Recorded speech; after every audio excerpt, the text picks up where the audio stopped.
বন্ধুরা, এটা হলো দ্বিতীয় পার্ট। তো রামধন জঙ্গলে এসে যখন পথ হারিয়ে ফেললো, তার পরবর্তীতে আমরা দেখব এখানে আসমানে অনেক ভয়ানক কালো মেঘ চলে আসে, আর এই মেঘ আসার সাথে যেন বৃষ্টিতে ভরে যায়। হে আল্লাহ, এখন আমি কি করব? যেই রাস্তা দিয়ে এসেছি সেই রাস্তাটাও আমি ভুলে গিয়েছি। এখন আমি যাব কোন দিক দিয়ে? অন্যদিকে লামিয়া বসে আছে সেই জঙ্গলের দিকে তাকিয়ে, যেন রামধন এই ফিরে আসবে। কিন্তু আকাশে সূর্য চলে গিয়েছে, কিন্তু এখনো রামধনের কোনো খবর নেই। এমন সময় ও তো ফিরে আসে, কিন্তু আজকে এত দেরি হচ্ছে কেন বুঝতেই পারছি না। আজকে কি বাবা ফিরে আসবে না? বাবার কি কোনো বিপদ হলো? না বাবা, এরকম কথা বলতে হয় না। আমার বাবা হয়তো আজকে একটু গভীরে চলে গিয়েছে, তাই আসতে দেরি হচ্ছে। মা, আমার অনেক ভয় লাগছে মা। অন্যদিকে রামধন একদম ক্লান্ত হয়ে একটি পাথরের উপর বসে পড়েছে। তবুও সে হাল ছাড়েনি। হঠাৎ করে সেখান থেকে উঠে দাঁড়িয়ে আবারও সামনের দিকে হাঁটতে লাগে, আর সঙ্গে সঙ্গে দেখে সামনে একটি হলুদ রঙের রোশনি আছে। আরে আরে, এটা আবার কি? ও ও আচ্ছা, ওখানে মনে হয় কোনো ঘর আছে। এই তাইতে সে আলো জ্বালিয়ে রেখেছে। গিয়ে দেখি। রামধন সাথে সাথে ওই রশনির দিকে এগিয়ে যেতে লাগে, আর সঙ্গে সঙ্গে সে একটি অনেক বড় ধরনের গুহা দেখতে পায় গুহার মধ্যে আলোতে চকচক করছে। রামধন ঘাবড়ে গেলেও তবুও সে এগিয়ে যায়। আরে, এ আবার কেমন জায়গা? একদম নীরব, তবুও এখানে একটি রোশনি। রামধন পুরো ঘাবড়ে গিয়ে ওই রশনির দিকে যখন একটু আগাতে লাগে, তখনই সে একটি নতুন গ্রামে চলে আসে।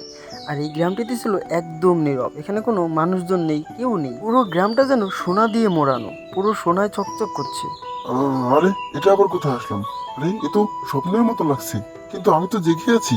এটা কিভাবে হতে পারে? হঠাৎ করেই সেখানে দুইজন প্রহরী চলে আসে, আর এই প্রহরী দুজন রামধনকে বলতে লাগে, এই ছেলে, তুমি কে? আর এখানে কিভাবে আসলে? আমার নাম রামধন। আমি পথ ভুলে এখানে চলে এসেছি। আমি অনেক গরিব। আমার ছেলে সন্তান বসে আছে। আমাদের রাজার কাছে চলো, আমাদের রাজা তোমার সাথে দেখা করতে চায়। রামধন ঘাবড়ে গিয়ে ভয়ে ভয়ে তাদের সাথেই হাঁটতে লাগে। সে জানেই না যে তার সাথে রাজা কি করতে চলেছে। চিন্তা ভরা মুখ নিয়ে সামনের দিকে এগোতে লাগে। রামধন সমস্ত কিছু চিন্তা করতে করতে আগের দিকে এগিয়ে যাচ্ছিল। সোনার মতো চিকচিক করা এই শহরটি যেন একদমই অসাধারণ আর অস্বাভাবিক, কিন্তু এই জায়গাটা একদম স্বপ্নের মতোই রামধনের কাছে মনে হচ্ছে। আমি কি কোনো স্বপ্ন দেখছি? এরকম চকচকে শহর কিভাবে হতে পারে? আর এরাই বা কারা? আর আমাকে এরা কোথায় নিয়ে যাচ্ছে? প্রহরীরা তাকে অনেক দূর হাঁটানোর পর একটি দরজার সামনে এনে দাঁড় করায়, আর সেখানে দাঁড় করানোর পর ভিতর থেকে যেন একটি অস্বাভাবিক শব্দ আসছিল। রামধন সেখান থেকে ভয়ে ভয়ে একটু ভিতরের দিকে এগিয়ে যেতে লাগে, আর সেখানেই দেখতে পায় সামনে অনেক বড় একজন চমকদার রাজা বসে আছে। তার পুরো শরীর ভরে যেন সোনা আর সোনা, আর তার চোখে ছিল আগুন। বলো, তুমি কে? আর এখানে কিভাবে আসলে? মহারাজ, আমি রামধন। আমি অনেক গরিব। আমার সমস্ত ফসলাদি বৃষ্টিতে ডুবে গিয়েছে, আর আমি জমিদারের থেকে টাকা ধার করে এগুলো করেছি। আর তাই সেই জমিদার আমার সমস্ত জায়গা জমিন ঘরবাড়ি নিয়ে নিয়েছে। এর জন্য আমি জঙ্গলে কাঠ কেটে বাচ্চাদের খাওয়ার খাওয়াই। আর আজকে আমি পথ হারিয়ে ফেলেছি, আর একটি গুহা দেখতে পাই। সেই গুহা থেকে এখানে চলে এসেছি। ওর কথায় সব সত্যি সত্যি মনে হচ্ছে। তোমার চোখের যে ঘাবড়াটা, এগুলো থেকে বোঝা যায় যে তুমি একজন সত্যবাদী। মহারাজ, আমরা শুধু দুইটা রুটির জন্যই এতটা পরিশ্রম করি। আমরা গরিব, আমাদের অত বড় কোনো আশা নেই। মোর মতো লোকরাই আসলে রাজা হয় রামধন, যে বিনা কারণে পরিবারের জন্য এতটা পরিশ্রম করতে পারে। রাজা তখনই পাশের দিকে তাকায়, আর সেই প্রহরীর দিকে ইশারা করে। প্রহরীর সঙ্গে সঙ্গে একটি স্বর্ণে ভরা বাক্স নিয়ে আসে। রামধন, এই নাও, এই স্বর্ণের বাক্সটা তুমি নাও, আর এটা নিয়ে তুমি বাড়ি ফিরে যাও। এখানে গিয়ে তোমাদের বাচ্চাদের জন্য কিছু খাবার আর নতুন নতুন পোশাক কিনো, আর তুমি তোমার নতুন জীবনটা শুরু করো। মহারাজ, এটা আমি নিতে পারবো না। আমরা গরিব, কিন্তু মেহনত করে খাই। এটা তোমার পরিশ্রমেরই ফল, আর তোমাদের মতো লোকদেরকে আমি এটা না দেবো, তাহলে কাকে দেবো বলো? কথা শোনা মাত্রই রামধনের চোখে টলটল করে পানি চলে আসে, আর সঙ্গে সঙ্গে রাজার সামনে হাঁটু গেড়ে পড়ে। মহারাজ, আপনি আমার জীবনটা ধন্য করে দিলেন। আজ থেকে আমি আমার বাচ্চাদের কখনো না খেয়েই রাখবো না। যাও রামধন, নতুন জীবন শুরু করো। আর হ্যাঁ, মনে রাখবে, আমার এই গ্রামটি শুধুমাত্র নেককার মানুষদের চোখেই দেখতে পায়, যে একজন কঠোর পরিশ্রমী হয়। এখান থেকে রামধন সেই টুপলিটি নিয়ে একটি সরাসরি বাজারে চলে যায়, আর বাজারে গিয়ে সেখান থেকে সে সেটি বিক্রি করে অনেক টাকা পায়, আর সেই টাকা দিয়ে একটি বাচ্চাদের জন্য জামা কিনে এবং স্ত্রীর জন্য শাড়ি কিনে। আজকে আমার জীবনটা ধন্য হয়ে গেল লামিয়া। আমার বাচ্চাদের মুখে যখন আমি হাসিটা দেখতে পাই, তখন আমার জীবনটা ধন্য হয়ে যায়। এখন তো আমার মনে হচ্ছে আমাদের ভাগ্যটা যেন একেবারেই খুলে গেল। তবে হ্যাঁ, তুমি এটার কোনো অপব্যবহার করবে না। আর তারপর রামধন আস্তে আস্তে হাঁটতে হাঁটতে সে চৌধুরী সাহেবের বাড়িতে গিয়ে পৌঁছালো। তার হাতে একটি টুপলি ভরা ছিল। চৌধুরী সাহেব, এই নিন আপনার পাওনা টাকা। আর আমি আস্তে আস্তে এই সবগুলো শোধ করে দেবো। এই সমস্তগুলো যেন মেহনতেরই কামাই। আরে, এগুলো কিভাবে হলো? তুই হঠাৎ করে এত বড় লোক হয়ে গেলি কিভাবে? আরে কোথাও চুরি টুরি করিস নি তো? চৌধুরী সাহেব, আমি কোনো চোর নই। আমি অনেক পরিশ্রম করি, আর এগুলো সব পরিশ্রমেরই কামাই।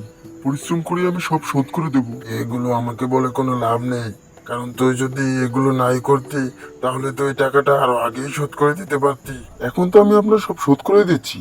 আপনি আমার এখন জমির কাগজটা ফেরত দিয়ে দিন। চৌধুরী সাহেবের সন্দেহ যেন মনেই রয়ে গেল, কিন্তু তার সামনে থাকা সেই স্বর্ণের বার দেখে সে সাথে সাথে দলিল আর কাগজপত্র তার রামধনের হাতে দিয়ে দিল, আর রামধন সেটা নিয়ে হাঁটতে হাঁটতে বেরিয়ে পড়লো। বাবা, আমরা কি তাহলে আবার সেই খেতেই কাজ করব? হ্যাঁ বাবা, ওই ক্ষেত এখন আমাদের হয়ে গিয়েছে, আর এখানে আমরা প্রতিদিন কষ্ট করব, চাষবাস করব। কিন্তু আরো একটা স্বপ্ন আছে। তোমার আবার কি স্বপ্ন? স্বপ্নটা হলো আমি শুধু জমিতেও চাষবাস করব না, আমি সেই কাঠের ব্যবসাটাও করব। আমি জঙ্গলে যাব কাঠ কাটতে, আর বাজারে সেটা নিয়ে বিক্রি করব। রামধন সেখান থেকে একটি বাজারে যায় আর সে একটি ঠেলা গাড়ি বানিয়ে নেয়, আর তারপর সে প্রতিদিনের মতো কাঠ কাটতে জঙ্গলে যায় আর সে কাঠ নিয়ে বাজারে বিক্রি করে। এভাবেই ধীরে ধীরে তার কাছে অনেক পরিমাণে টাকা জমতে থাকে, আর গ্রামের মানুষও তাকে সম্মান দিতে থাকে। দেখো, রামধন এখন কত বড়লোক হয়ে যাচ্ছে। ওর কাছে কত টাকা, আল্লাহ মনে হয় ওর ওপর রহমত ঢেলে দিয়েছে। অন্যদিকে চৌধুরী সাহেব যেন একদম থম ধরে বসে আছে। সে ভাবতেছে হঠাৎ করে রামধনের কাছে এত টাকা, এত ধন সম্পদ কোথা থেকে আসলো।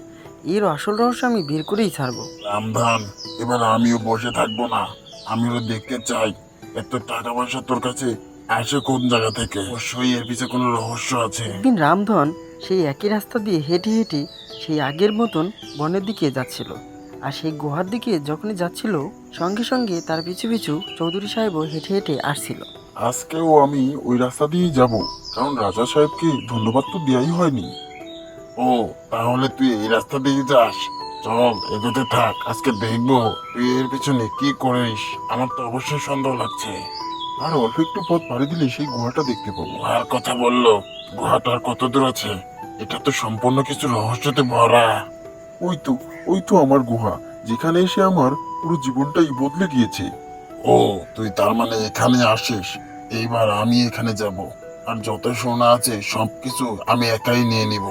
হে আল্লাহ, তুমি আমাকে আবার সেই রাজার কাছে নিয়ে চলো। তোর আল্লাহ কিছুই করবে না, এবার শুধু আমার বুদ্ধি চলবে।